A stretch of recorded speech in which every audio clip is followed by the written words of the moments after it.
పట్టుకుని నెత్తి మీద పట్టుకుని కళ్ళ మీద పెట్టుకుని పొంగిపోయాట. ఆమె ఎందుకు కామాక్షి కామదాయిని అవుతుంది అంటే ఆమె యందు సరస్వతీ శక్తి, లక్ష్మీ శక్తి, ఆమె యందే పార్వతీ శక్తి, మూడు శక్తులు కలిగి ఉన్నటువంటి మూలపుటమ్మ. కాబట్టి ఆవిడ ఏదైనా ఇవ్వగలదు. ఆ కామాక్షి కామదాయిని, కోరిన కోరికలు తీరుస్తుంది.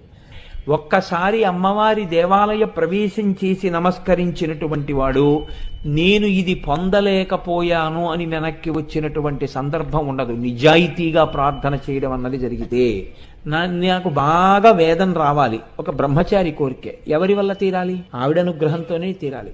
నాకు మంచి భార్య రావాలి, ఎవరి వల్ల తీరాలి? ఆవిడ వల్లే తీరాలి. నాకు మంచి సంతానం కలగాలి, ఎవరి వల్ల తీరాలి? ఆవిడ వల్లే తీరాలి. నాకు వైరాగ్యం కావాలి, ఎవరి వల్ల రావాలి? ఆవిడ వల్లే రావాలి.